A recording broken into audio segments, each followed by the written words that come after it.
This is the Horse Radio Network. This is episode 13 of Healthy Critters Radio on the Horse Radio Network. Healthy Critters Radio is brought to you by BiostarUS. Find them online at biostarus.com. On today's show, we'll chat with Marina LeMay from Team Tate Dressage about a whole food diet for big barns and small barns. Hedwig talks about what happens if a human has to go to the emergency room. Our breed of the show is the Basset Hound. Critter Nutrition will cover medications and some of the nutrients they deplete. And in the Coffee Clatch, we'll talk about our favorite animal films.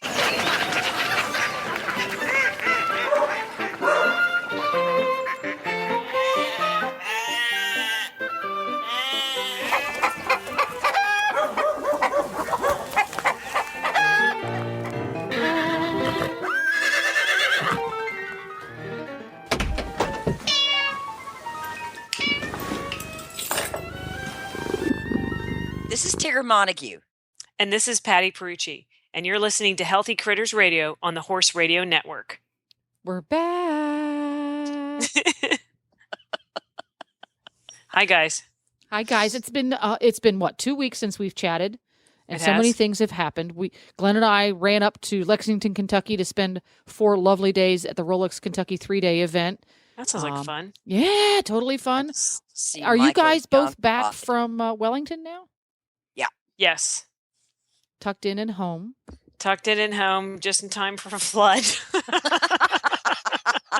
Who doesn't want to run home to some water? What the heck? Has it quit raining in Texas yet? Yeah, it did. I mean, it was so funny. I've been through this before in Virginia, where they're like, "Yeah, it's a 100-year flood." Then they're like, "Yeah, it's a flood of biblical proportions," and it's like, what does that even mean? I mean, are we building an ark? Am I Yeah. calling Noah, going, "Dude, what's up? What do I do here?"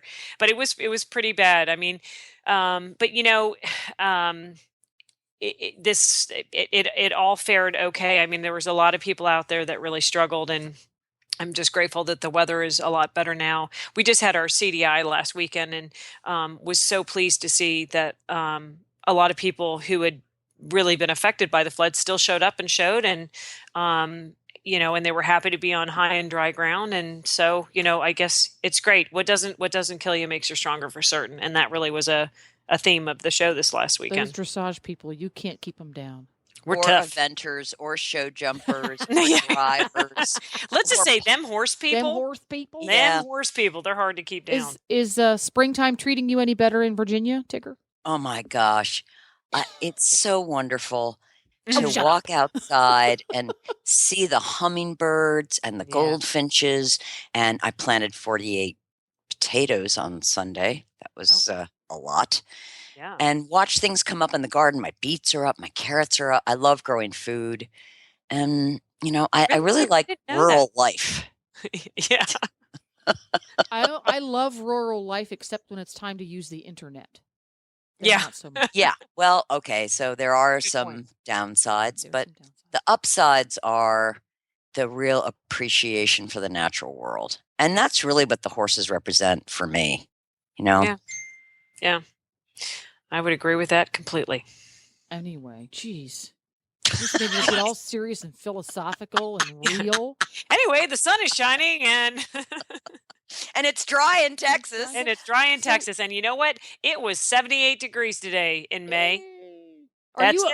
Are you our gardener from way back, Tigger, or is that a Yes. recently found? No, that's most of my life. You're a gardener from way back. Last year we grew 130 tomato plants. Oh my gosh! I hope you can or freeze or something. We do. But we also eat a lot. Yeah. Wow. See, that's the thing is, I love the idea of freshly grown, homegrown foods, but Me I too. totally suck at the actual, doing it. Well, you know what I love the idea of? Is Tigger doing it and then giving it to me. That's pretty cool. That's a long trip to go from Texas to Virginia to get That's those all right. foods. Yeah. It thinks that's what FedEx is for. So Tigger, you are obviously an expert at this. 'Cause No, I have wouldn't I say have I'm an two brown expert. I thumbs. just love it. What And what is the absolute easiest food to grow? lettuce. You think? Because I was going to say tomatoes. No? Lettuce. Well, tomatoes like hot and they like moist. So in some Right. places, So I live in Houston. Tomatoes. Well, there you for go. it would be good for you in Houston, but if you're talking about over the whole country, Yeah. lettuce would be the Lettuce. easiest. Interesting. Okay. Because I have tried tomatoes and failure. Really? Oh, Florida I have is brown not a thumbs. good place to I grow really have tomatoes. brown thumbs. I can't. Doesn't matter where we live. Yeah. Well, every year we do tomatoes. Peter likes to do basil or, so maybe some herbs. And last year he tried some strawberries and they didn't take off too well. But we've always been successful with just like kind of the basic thing, like always good with tomatoes. I'm trying to think. I think one year we did like watermelon and cantaloupe and they cross-pollinated and then we got water cantaloupe. Wow, that's cool.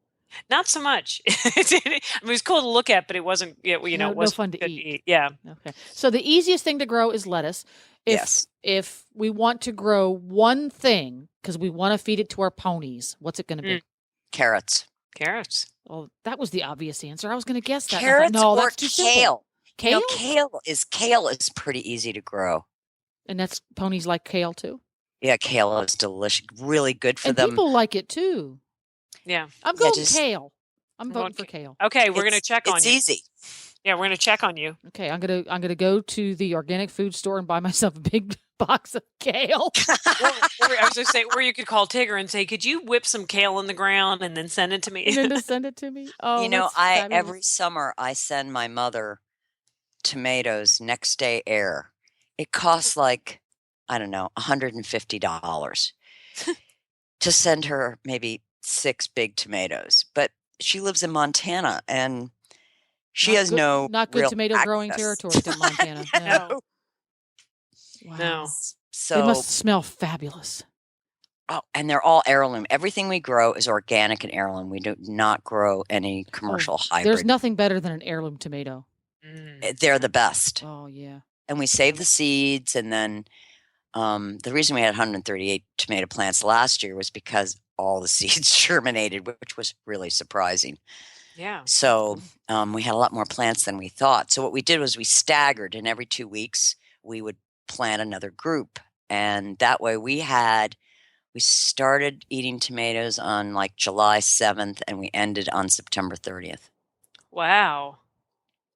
That's a lot of tomatoes. So we're gonna plant carrots and kale for us and our ponies. Yes. And we're gonna plant lots of them. Carrots you have to be very patient with. They don't come up right away. They can take 2 weeks before they start popping up in the soil. So don't fret. Don't fret. Okay. So we're gonna do that, and we're gonna wrap up this lovely conversation with I'm very jealous of your tomato growing capabilities because I love tomatoes.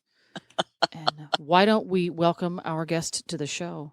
Excellent. I can't wait to talk to Marina. I know. And we're here today with Marina LeMay. She's the barn manager for Team Tate Dressage. And I've had the pleasure of working side by side with Marina when Team Tate Dressage decided to start changing their horses' diets and go to a whole food program. So, Patty, you haven't had the pleasure of meeting Marina I have not. Hi, Marina. in the flesh, but Hi. she is one of the best barn managers that I have ever come across. And as we all know, I travel quite a lot. But yeah, that's Marina, quite, you are that's really quite nice. You are really top. I'm blushing, Tigger. So, can you talk a little bit about some of the differences that you noticed when you started switching the horses over from commercial feed to whole food? Yes, definitely. So we actually switched over to Whole Foods, I would say probably 2.5 years ago. And before then, we were feeding, like Tigger said, a commercial pre-packaged processed feed, if you will. And we hadn't necessarily had that many complaints with it per se from the riders or the owners. But we did have, minor issues like horses having dry skin or horses not keeping their weight very nicely, or problems with keeping their energy up during the test or stuff like that. And it actually was kind of an interesting happenstance sort of situation where JJ's assistant trainer, she was actually her working student at the time, Kaylin Blythe, she was having a lot of issues with her horse's weight, her young rider horse, and his energy too. So she contacted one of her friends who had already switched her horse over to the whole food diet and had obviously rave results and was singing its praises.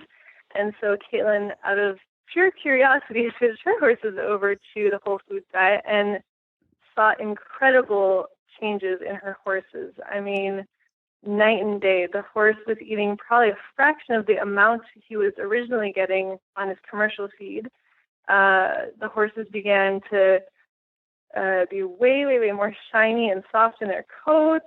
It was really a 180 difference. And also that horse actually had a lot of gastric issues. He needed to live on ulcer guard, before shows, after shows, during shows. Wow.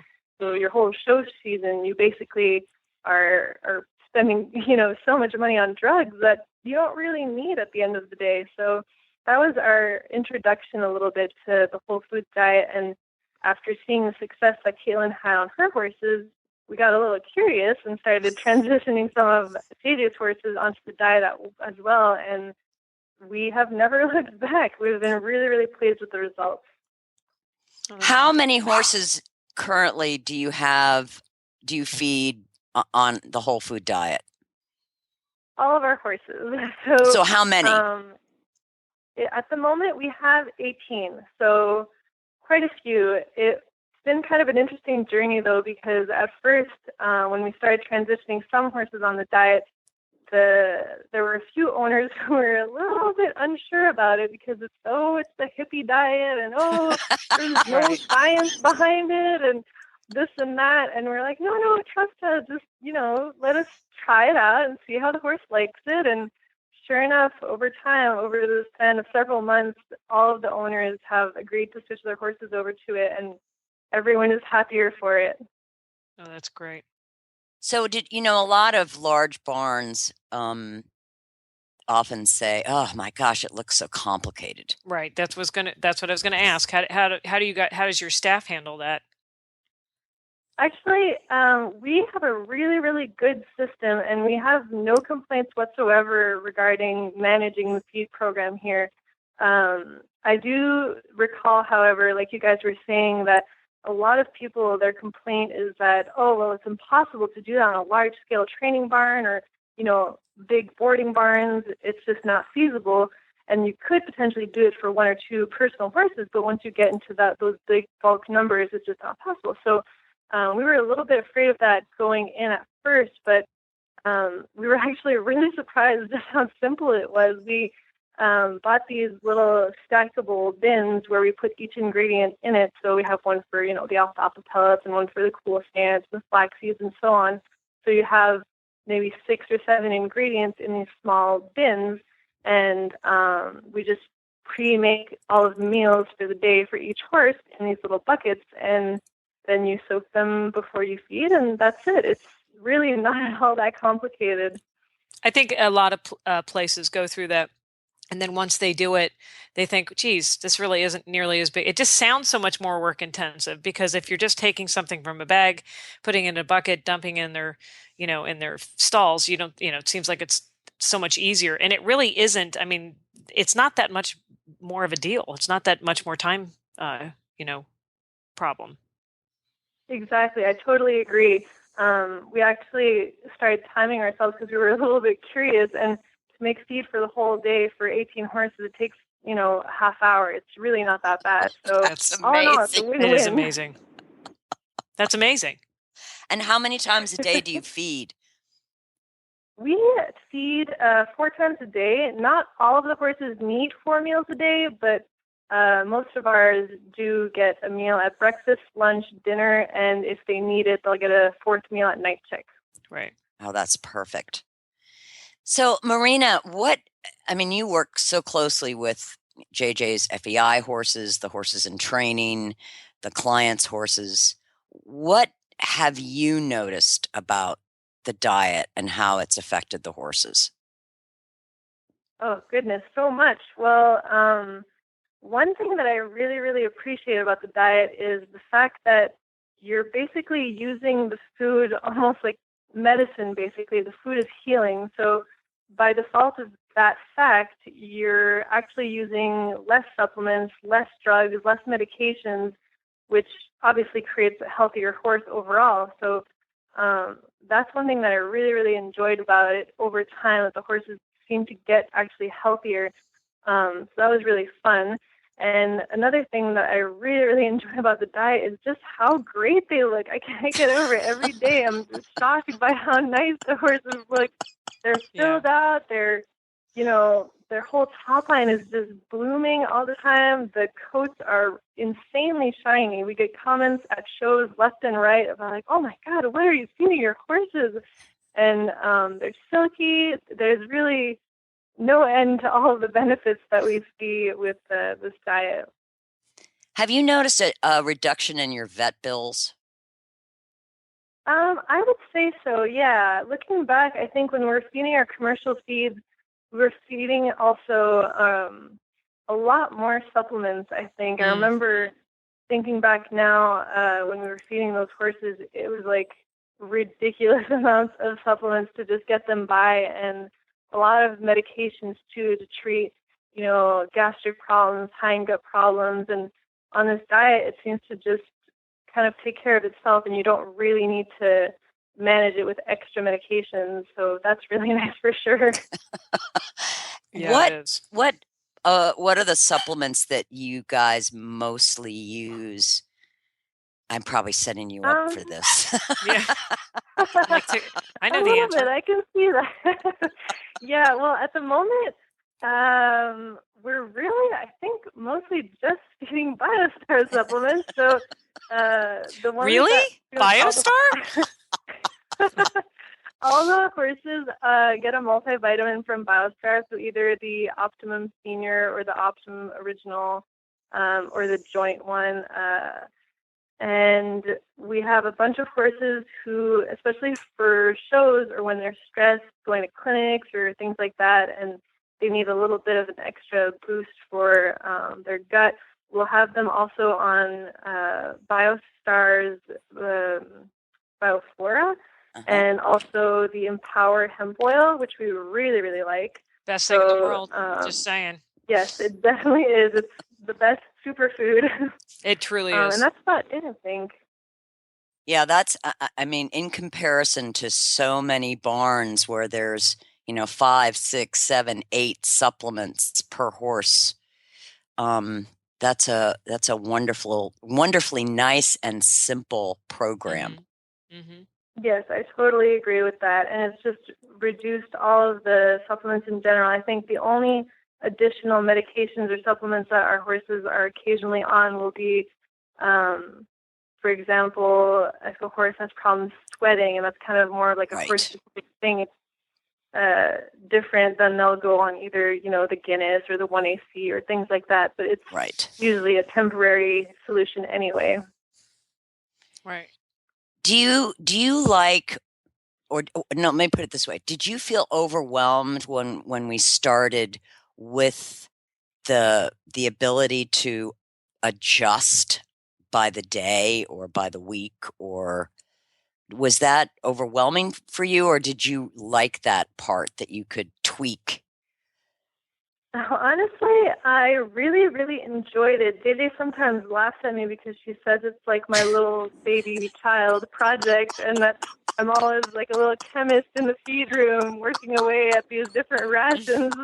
But I really, really love it. And honestly, that's probably one of my favorite things about the whole food diet is that it's not a generic template that you have to follow and you just plug it into every single horse's ration. Right. It's different for every single horse, and that's it's the beauty of it. So every horse is obviously different based on, their workload, their breed, their age, their what they're doing in their with their riders, and all these different facets that you really have to cater to get the best out of them. So if you were to just do a generic feed program that's the same for all of them, or the same feed for all of them with different amounts, you can't really get the best out of them. And that's what I love so much, is if they have a day off, well, maybe they're not going to get their extra dose of barley that day or something like that, and just cater to them and really develop your eye and see, oh, well, he looks like he's maybe losing a bit of weight or needs more energy, or so on and so forth. And you just tweak the diet day by day, week by week, according to their individual needs.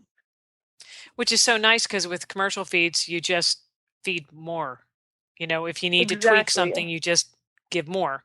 And it's more of all the same things. And if one of the things isn't working for the horse, you don't know. And that's always been my favorite thing with the whole food diet, is letting it be customized. Exactly. Yep, I love that so much about it. And I think that's a huge flaw with commercial feeds. I mean, there are obviously a lot of flaws in commercial feeds that we've found out over the years, but that's one thing that's really bugged me a lot, is then you create so many other problems.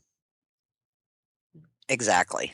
And, the thing that I really like is what's not in the whole food diet.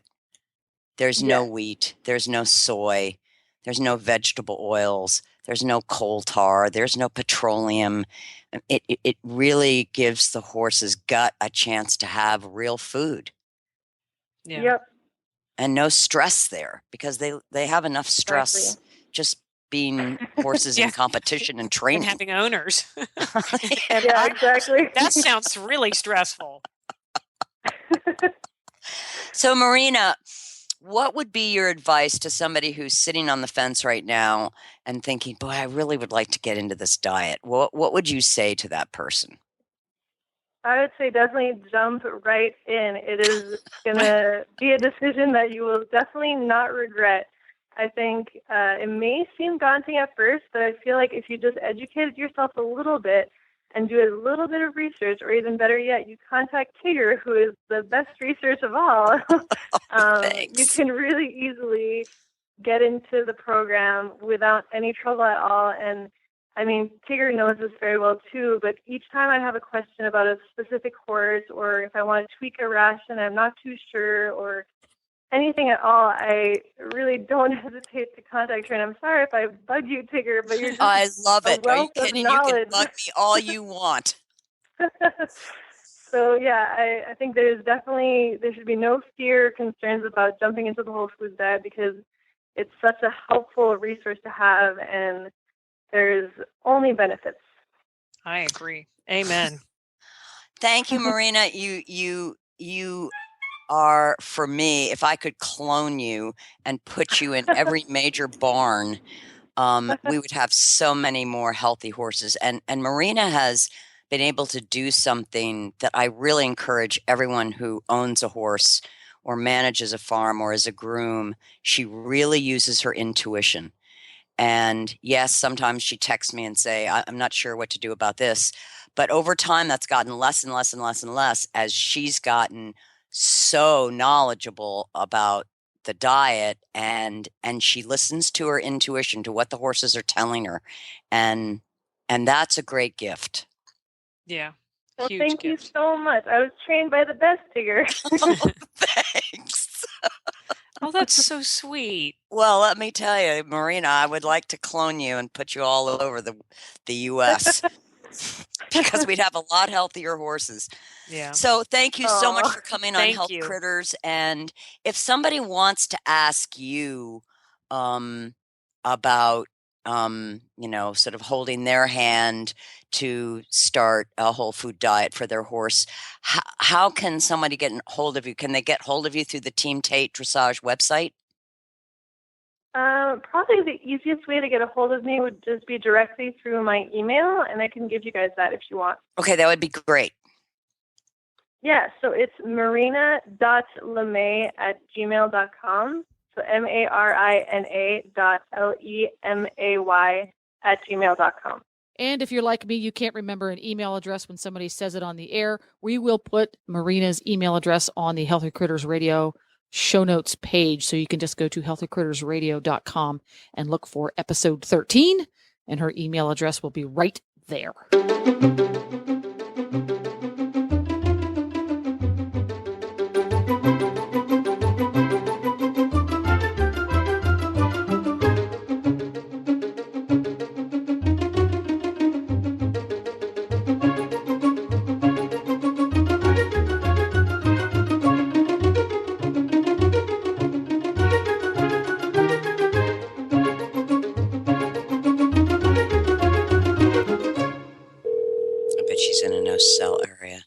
know she's driving.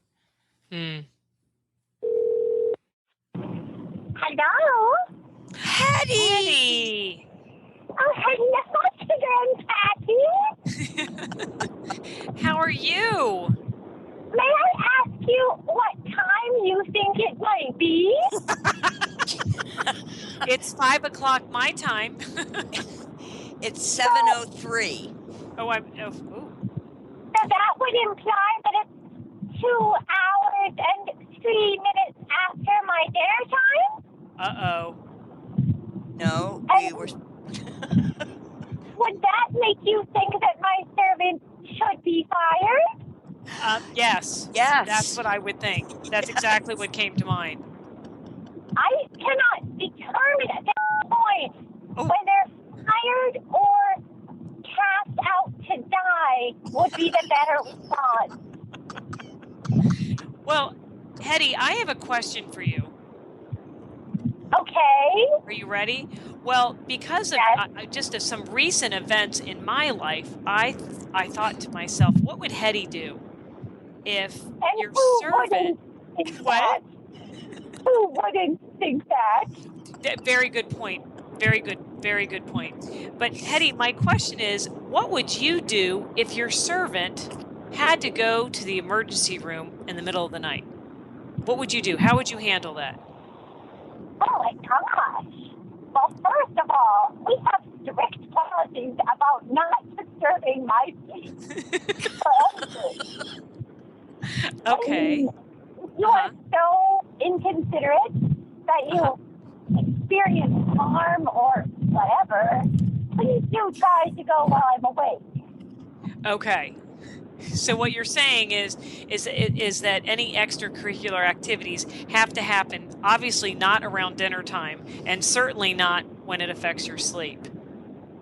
Well, for example, when my human recently was so retarded as to sprain her ankle and tear a chip off the bone because she's a monkey, then I can only assume that my correct response was to mock her forever. But at least she had the courtesy to have the veterinarian x-ray it rather than going to a physician and inconveniencing me. That honestly sounds like a pretty spectacular servant to me. I'm just saying. That's good. That's good. I think you've got her well trained. Well, I do my best, Patty. But trust me when I tell you, it is an uphill climb. Yeah, it sounds like it's a hard job. Hetty, you sound, you sound like you're in a car going over a bridge or something. Are you driving? We are in a car, Tigger, because the servant was making a living. As though that's real. And so we had to teach a lesson or something. I don't know. But it's taken quite a long time, and that is why I am not having my dinner on time. I'm so sorry, Hetty. Yeah, that's not good. No. Well, at least you're not having to drive. No, I don't do driving for several reasons, not the least of which is that I'm quite short. Right. I cannot see over the steering wheel. I would be a better driver, of course, than Right. the plane. And I'm sure you'd be an excellent driver. Oh my gosh, yes. Of course I would. Well, Hetty, I hope you get home soon and get dinner and get cheese and everything your little heart desires. And we will talk to you soon. I did have cheese on the way to the lesson. Oh. Well, that's good. I'm going to think about my cheese.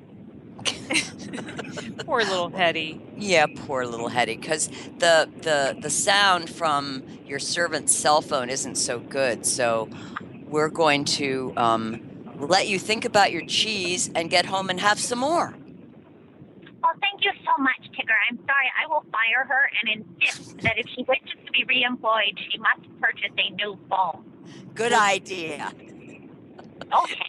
Thanks, Okay. Hetty. Talk to you soon, Hetty. Bye. Bye. And now it's time for the breed of the show. Well, the breed of the show, per Ramy Perucci, was a request from him to do a Basset Hound. And I have to tell you guys, it's not anything I've ever had. Tigger? Nope. I've Yep. known some. Yep, I've known a few. Jennifer, I don't know if you've ever run into a Basset Hound, but this has been kind of a fun one to look into because I didn't really know anything about it.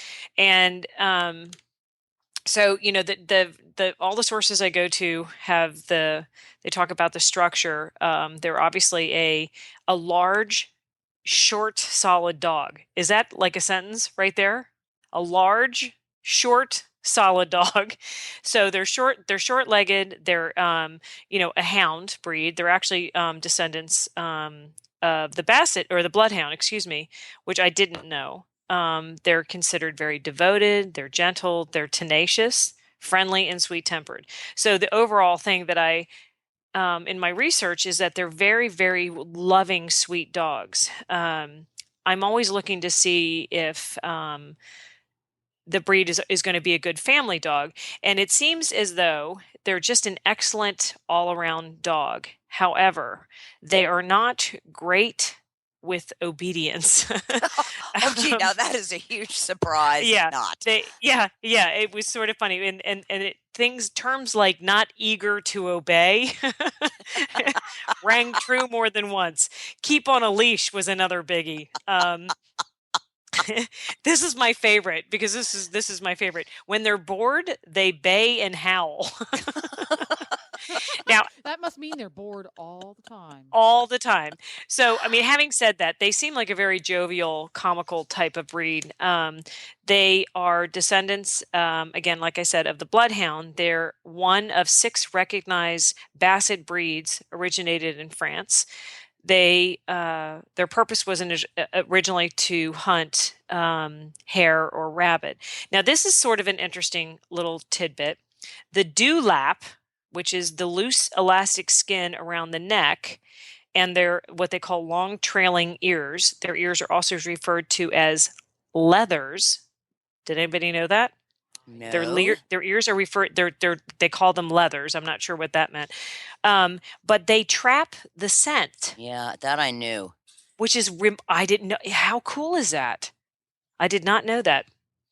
Now, so wait a minute. Did they do a double-blind study and take 25 Basset Hounds? And well, as a matter of fact, 1/3 of them, they took their skin and stretched it all flat and straight to see if they could sniff as well? I'm going to have to look into that, but I don't know how to answer that. But all I know is that they said their loose skin trap scent. But that's kind of. But I do know that from the Bloodhounds, which I guess makes sense. Now, okay, you ready for this? Ready? Ready, Jennifer? You ready? I'm ready. I'm sitting okay. down. Their ears, which are also known as leathers. They're large and pendulous, and they have there's a Basset Hound that holds the world record for the largest ears.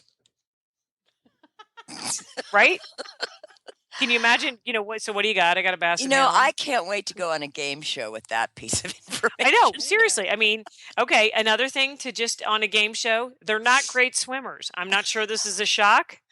Oh, not with those little legs and that big body. No, and it's interesting. They sink like a stone. Yeah, they're like bricks. They're like very large cinder blocks. But they're also, and I didn't get too much into this, but because of their short stature, it's actually a form of dwarfism, which is actually interesting. Yeah, and I didn't get enough chance to really look into that, but it's not a. I mean, obviously they bred this from the Bloodhound, but when they got to this point, they had to do a lot of things that would then, of course, with the loose skin and on the smaller frame, which then gets into some of the health things that they deal with.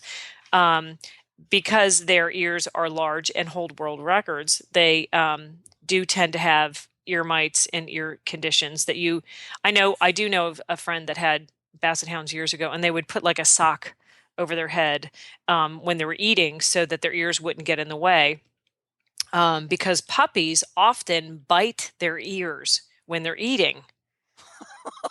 Right? Oh, that's too cute. No, it's adorable. And so one of the articles that I read said that the puppies actually can attack their ears. And I just kind of wondered about that. And but they tend to bite their ears a lot because they're always in the way. Really, when you think about it, think about a hare with really big ears, and then when they put their ears down, they're just sort of like a basset's. Yeah, yeah, that's a good point. It's But a basset bunny. A basset bunny, but their ears are far more erect than the bassets because the bassets there was a couple Well, the things. bassets are in a permanently down position because rabbits can go up. But I think it's interesting that they sort of mimic the very animal that they hunt. Right. It's kind of funny. Well, and which brings another point is that, they're actually a very sad looking breed, which is actually because they're really unhappy with their ears. maybe where they bit them. You're on a roll tonight, Miss Tigger. But a lot of people are turned off because they always look so sad when they're really quite a jovial breed. They live to about 10 to 12 years. The only thing that I really couldn't get a handle on, and there was tons of pictures of kids laying with basset hounds. They do remember have hush puppies. Oh, I do. Oh my gosh. I so remember that. That's so funny. But I wanted to see like if they recommended them for kids. I couldn't find any one thing that said yes, this is a great pet for a family or specifically children. But I did find a lot of pictures in the sources that I go through with kids with them. So I think they're probably a decent breed for a family. But I'm just going to warn you. Like I said, lack of obedience would be right.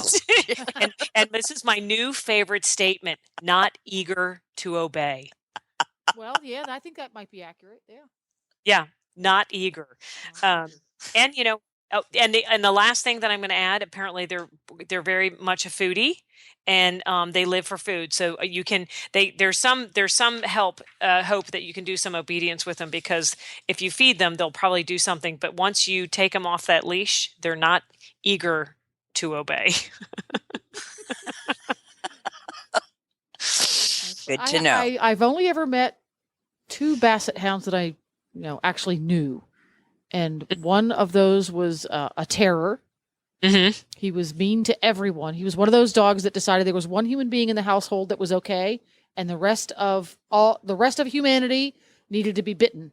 Really? Yeah, he was that. And he had one. Everybody else was mean. You don't walk up to him and pet him because he was just gonna bite you. And the other basset hound, as per your description, happiest dog ever. Right. Very jovial. The whole world is his friend. Yeah. Yeah. They said very devoted, gentle, a little tenacious, friendly, not eager to obey. I just think it's my favorite thing. That's like like a lot of children. I know. I just like not eager to obey. I'm going to use that in clinics. You know what I mean? Your horse is not eager to obey at this moment. I just thought it was pretty cute, but I think they're all around probably a really good dog. But you have to like the fact they can't swim. Nope. You have to like the fact that they're going to attack their own ears and they're not eager to obey. If you can deal with that, it's your kind of dog. They gather up a lot of dirt when trotting around the barnyard. Let's just be honest. Yeah, because they are so like low to the ground. A little broom. They're a broom. That's a good point. Yeah. Hadn't even thought of that. But remember, Carol Bauer had one named Hoover. I hadn't thought of that one. You're right. That was a great name for a basset. Hoover is a great name because the ears are scooping everything up. Yeah, they are. So what would be wonderful is if listeners who have bassets in their lives, maybe send us pictures. Send us pictures and basset hound stories. Maybe that's a new thing that we should do. Is after we do a breed of the show, is I'd love to get some feedback about people's dogs maybe we could announce the next breed of show, and they could send us pictures and stories ahead of time. Oh, you know what I think would be a great breed, girls? What? Would be the Irish setter. Oh my gosh, what a fabulous idea! How did you come up with that? I don't know. It just came to me. Tigger, do you think Irish setter is good? I think Irish Setter is perfect. So Perfect. we want Okay. Irish Setter pictures and Irish Setter yes. And, stories. Everything. one of the three of us needs to remember this. Yeah. Where's Glenn? I think that's a great idea. I'd love to get feedback from the people that are listening about how accurate these things are, because this is stuff. I mean, obviously, Tigger and I have owned probably half the world's population of dogs, but there are a few that we don't know about, and Basset Hound was one of them, right, Tiggs? Yep, absolutely. Yeah. So If you want to send us your Irish Setter or your Basset Hound pictures and or stories, we would love both. Probably a good way to do that would be to go to the Healthy Critters Radio Facebook page. I think that's an Perfect. excellent idea, Perfect. Jennifer. Post them up there. Post them Yep. up there. Perfect.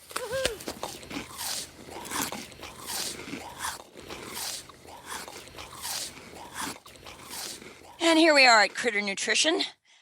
We're going to talk about common medications and the nutrients they deplete.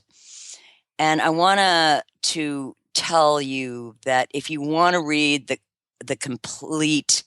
my complete treatise on medications and the nutrients they deplete, please go to the BiostarUS website, go to articles, and go to the Formulators Corner, because there you can read it, and I go into a lot more depth. Here I'm just going to pick up some highlights for you today on common nutrients and how to rebalance the horse after they've been on medication. We know the health of the GI tract is fundamental to equine, canine, and human health. It is the seat of the immune system, and it's the seat of nutrient absorption. What happens when we have to give drugs like antibiotics, ulcer medications, antacids, or anti-inflammatory drugs? Perhaps not surprisingly, these different classifications of drugs can diminish or deplete important gut microorganisms and or nutrients. Ulcer medications. Common ulcer medications like the proton pump inhibitor omeprazole can diminish or deplete B12, beta-carotene, folate, iron, zinc, calcium, magnesium, vitamin C, and vitamin D.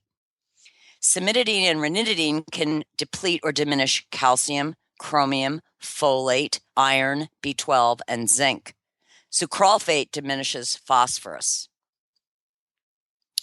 With the corticosteroids, these drugs include cortisone, dexamethasone, hydrocortisone, and prednisone, can deplete calcium, folate, magnesium, chromium, potassium, zinc, vitamin C, and vitamin D.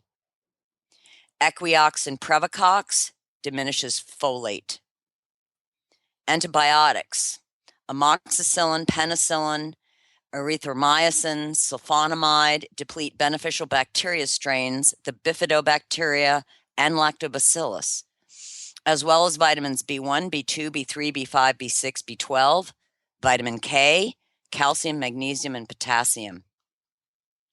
The tetracycline antibiotics, doxycycline and minocycline, will deplete or diminish lactobacillus, bifidobacteria, calcium, magnesium, potassium, iron, zinc, vitamins B1, B2, B5, B6, B12, vitamin K, and folate. As you probably noticed, as I've gone down this list of nutrients that are affected by these medications, folate shows up quite frequently. There is a great confusion over the term folate and the term folic acid. Folic acid is the synthetic version of folate, which is also known as vitamin B9. Folic acid is not found in fresh whole foods. Folic acid is synthetic and is added to processed foods and supplements as a fortifier. Folate is found in green grass, green vegetables, super green foods like spirulina, as well as legumes like alfalfa, timothy hay, orchard grass, and some grains. Folate is required for DNA synthesis and cell growth, and is important for red blood cell formation and energy production, as well as the formation of some amino acids.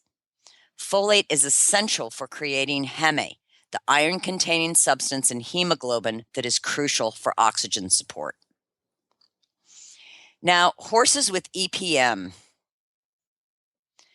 EPM horses treated with sulfadiazine and pyrimethamine can be affected with lower folate levels. These two drugs inhibit the metabolism and absorption of folate. Two studies have highlighted that supplementation with folic acid only made the problems worse. Don't add more folic acid. The best course of action when using these medications is fresh grass, super green foods, and/or alfalfa pellets or cubes for increased folate. How do we nutritionally support horses that have to be on drug therapy? One of the most important things to remember about horses is their GI tract. Access to fresh grass, even hand grazing, is critical for the health of the intestinal tract. Nutrients in grass and the microbes in the soil help support the digestive system. Grass and forage also supply vitamin K. The super green foods, spirulina and chlorella, provide not only folate, but also plant chelated macro and micro minerals, including but not limited to calcium, magnesium, chromium, zinc, potassium, and iron, which can be depleted or diminished by various drug therapies. Spirulina also provides the B complex vitamins, including B12 and beta carotene. The beneficial microorganisms, also known as probiotics. Particularly for horses on antibiotic therapies, recolonizing the GI tract is essential. Look for lactobacillus strains that supply at least 100 billion CFUs, that's colony-forming units, per serving. Multi-strain formulas are better than single-strain formulas because the GI tract is home to a variety of beneficial organisms. Microencapsulated formulas are best as they protect the viable beneficial organisms from the acid environment of the stomach. Do not give probiotics at the same time you are giving antibiotics. I prefer to give probiotics 1 to 2 hours after each antibiotic treatment. Vitamin D. 2 hours of sunlight per day can provide most horses with enough vitamin D. Forages that have been sun-dried also supply adequate amounts of vitamin D, particularly alfalfa. Some nutritionists have pointed out that horses wearing blankets may need vitamin D supplementation. However, a study done in New Zealand that was presented at the American College of Veterinary Medicine Internal Medicine Forum, June 4th through the 6th in 2015, showed that blanketing does not appear to impact vitamin D status in horses, and that pasture vitamin D and forage vitamin D are important for ensuring adequate vitamin D levels. Vitamin D, commonly found in supplements and feed, can be derived from irradiated cattle brains, from ultraviolet irradiation of lanolin from sheep's wool, or from fish oil. The whole food approach. When I developed Optimum, BioStar's whole food multivitamin mineral supplement, I did so for my own horses. I could no longer put a scoop of coal tar derivative B vitamins, inorganic minerals, and vitamin A from petroleum in my horses' feed buckets. I created Optimum because I wanted the best multi-nutrient supplement for them. Optimum is 100% whole food that includes the super green food spirulina.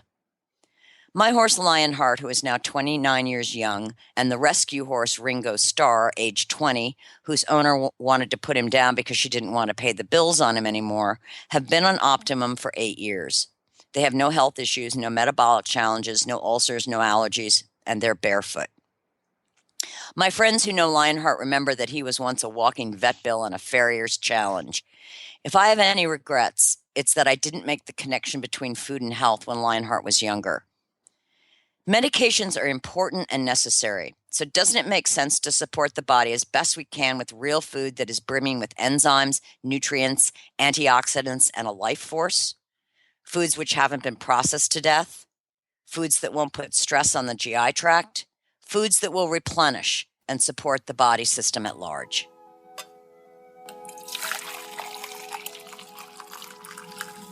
So this is the coffee clatch. I think that might be the favorite segment of the show for us. Well, Yeah, I don't know. absolutely. Critter nutrition's pretty popular too because we always feel so smart just hanging around the room and listening to that. Yeah, and just the big words. The big words make us feel Yeah, there's a lot of important. big Yeah. words. Yeah. And for a while, I've known Tigger for a long time. I had to check, make sure they were real words. Yeah, they are. And I'm just the like, funny thing is, I'm terrible at things like Scrabble. I make up words. I defend them. I create definitions for things that don't exist. So it's a good thing you checked up on me. Have you guys ever played Ask a Non-Horse Person? no. Just take No. half a dozen or so words that are Oh, horse industry that's- specific, and you ask somebody who knows nothing about a horse what they mean, and record it with your iPhone. It's hilarious. Well, wait, Jen, what's a non-horse person? Oh, they do exist. If you go outside of Wellington, Okay. well into the outskirts, perhaps up to Valdosta or something like that.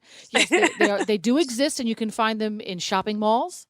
Wow. Particularly Okay. particularly in shoes that sell expensive jewelry and All right. high-heeled shoes, you can find them.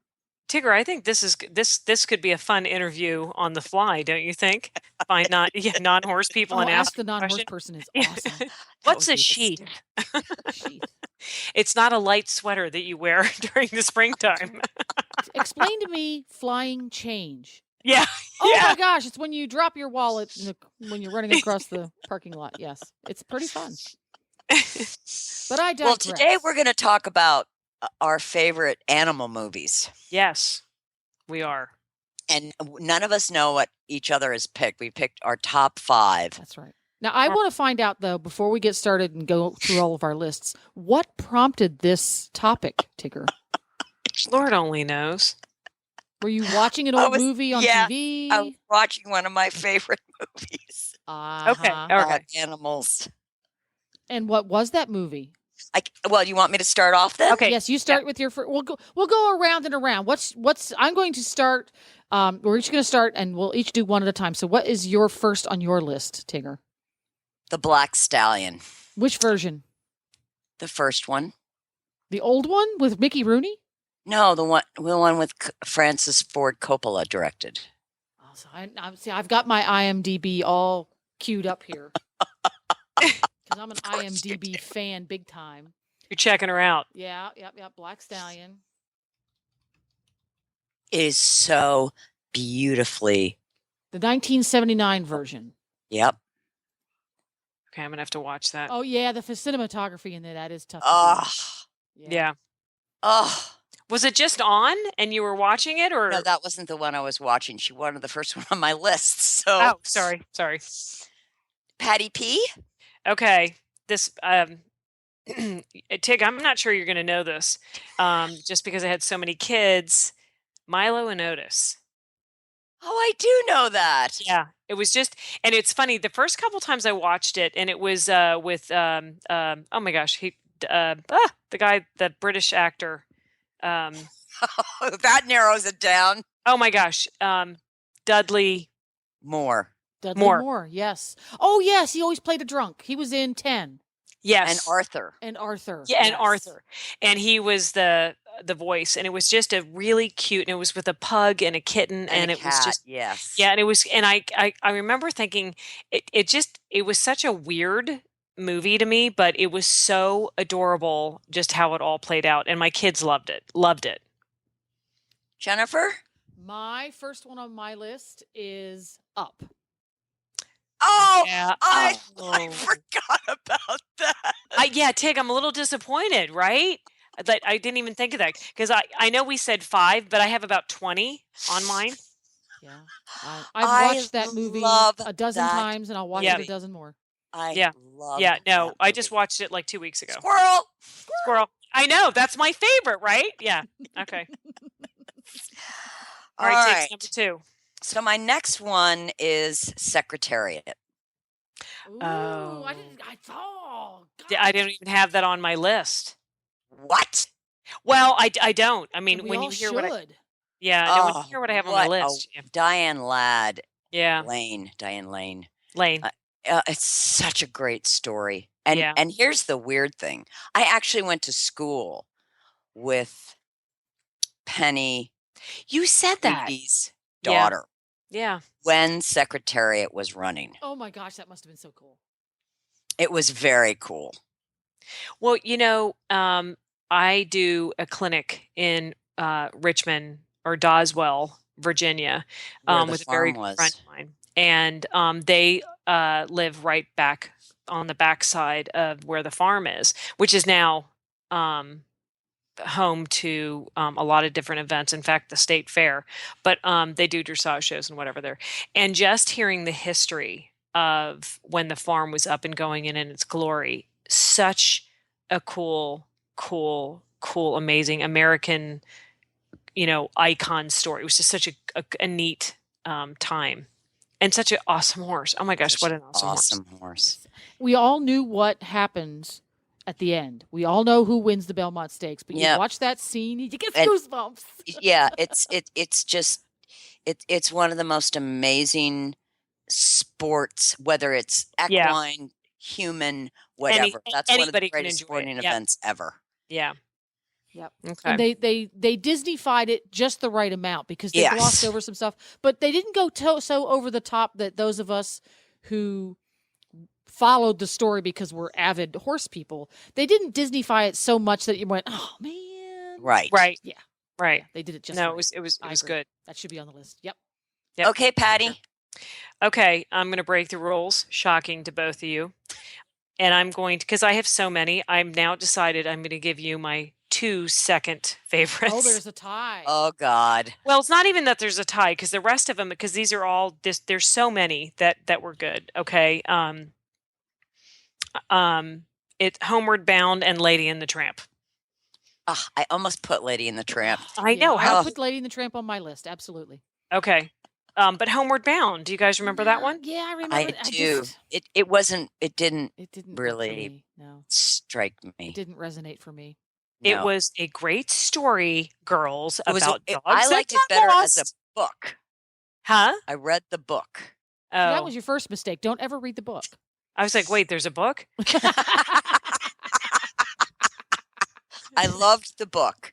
Yeah, I didn't read the book. I love the movie. I thought the movie was just so cute. And but Lady and the Tramp. Oh my come God. on. Definitely Lady and the Tramp. right? The spaghetti scene. Spaghetti scene. I is classic. know. Okay. All right, Jennifer, what was yours? My next one is it's not horsey. March of the Penguins.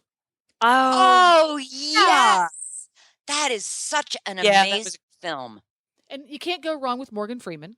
No, no, right. I can't. Morgan Freeman. And Yeah. it or just- with Antarctica and 90 below zero, and these Mhm. amazing creatures take care of that egg. It's yeah, it was it's cool. Yeah, it's no, amazing. that's Yep. On my recommended watching. Next time you're stuck in the house because you have the influenza and you feel like crap. Watch this because it'll help bring your fever down too. yeah, for sure. yeah, I bet it will. Well, the Alrighty, next one what's on your my next one? list is probably a surprise, or maybe not. Kung Fu Panda. That's not a surprise for me at all. Are you kidding me? Kung Fu Panda. That was a good one. That was- That's totally what I was fits you. watching when I came up with the idea. That That's totally so- fits you, Tigger. Totally. I love that movie. That was a good movie. It's Kung just- Fu Panda. Very good movie. I can't and it has believe- all these different animals in it. That's what I thought I was so wonderful. It was a good one. All right. What's next, Patty? Okay, I'm doing 2 again Uh-oh. because I just want to, all right, you ready? I'm ready. Charlotte's Web and Marley and Me. I see a theme in your movies Yeah. here. You like the tearjerkers, don't you? Uh-uh. Uh-huh. No, I don't. Although Now, which version of just Charlotte's saw Web is on your list?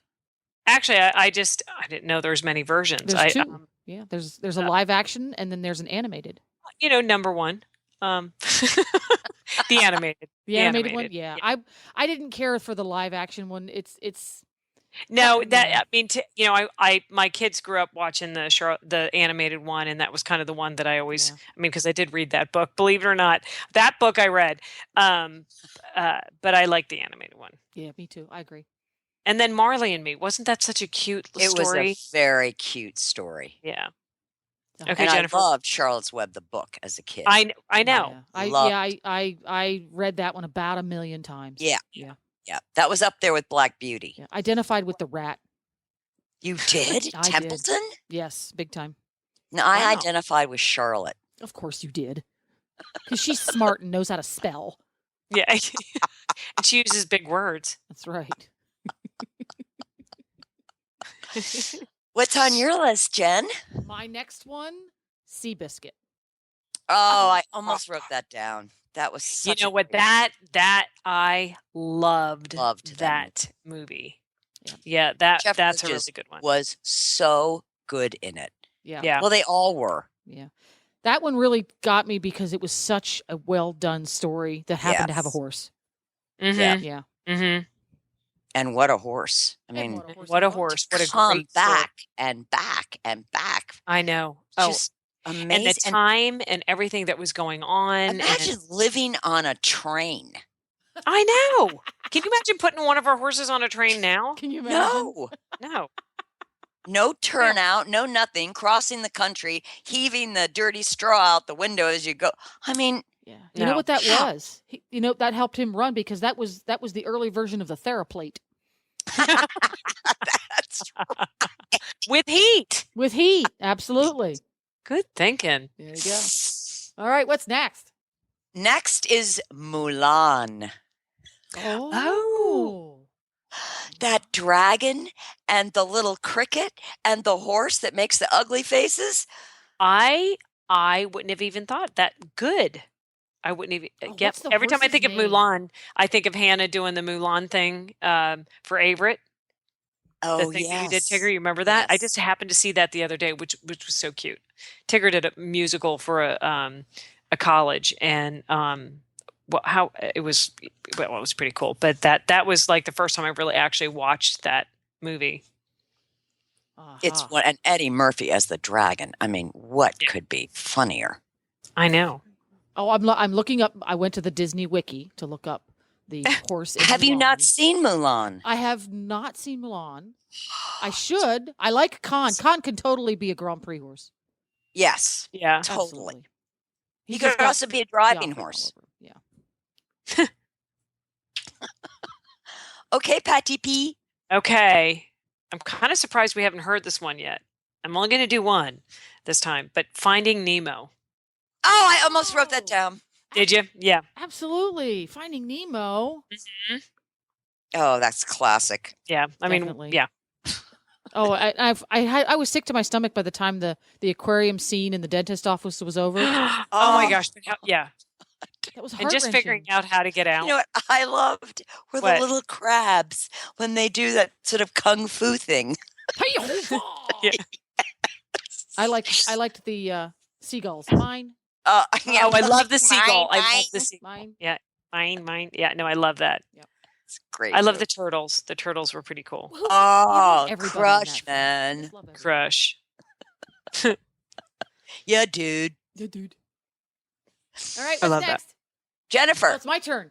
Okay, this next one is on my list because it's one of the earliest things I remember inspiring me to Okay, I'm going to guess. ride horses and go jumping. Can I Oh. guess? I know. Which one is it? National Velvet. Nope. Yeah. No? It's the horse with the flying tail. Oh my gosh, Nautical. Yep. I Nautical. saw that as a kid. Yep. I don't even know what you're talking about. Oh my Put it gosh. on your Netflix queue. Okay, I'm going to have to look it up. It's the story It's of the true- Nautical. It's and the true Hugh story of Riley. Nautical. That's right.